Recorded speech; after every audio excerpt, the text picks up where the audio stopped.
તો હાલો મિત્રો, કેમ છો બધા? મજામાં જશો ને? તો અમારા બ્લોગમાં તમારું બધાનું હાર્દિક સ્વાગત છે. અને આજે આપણે એ માના મંદિરે આવી ગયા, જે માનું જગતમાં પ્રખ્યાત નામ છે. એનું સ્મરણ કરવાથી, એના દર્શન માત્રથી જીવન ધન્ય થઈ જાય અને તમારા ધારેલા કામ બધા પૂરા થાય છે. તો એ માના દર્શન કરવા પહેલાં જો અમારી યુટ્યુબ ચેનલમાં નવા હો તો સબસ્ક્રાઈબ જરૂરથી કરી લેજો. અને જો ફેસબુક પેજમાં જોતા હો તો ફેસબુક પેજને ફોલો જરૂરથી કરી લેજો. અને આ વિડીયો પસંદ પડે તો આગળ શેર જરૂરથી કરજો મિત્રો.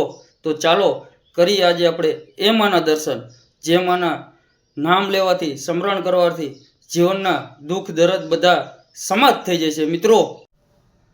તો ચાલો મિત્રો, આપણે આવી ગયા છીએ મા મેલડીને મંદિરે.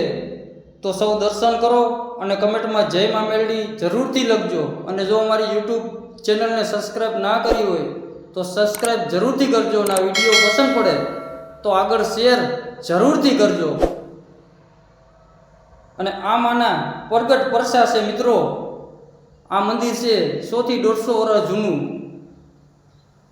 તો તમે જોઈ શકો છો, અહીંયા નાની એવી મઢી હતી માની, અટાણે મંદિર થઈ ગયું છે, જોઈ લ્યો.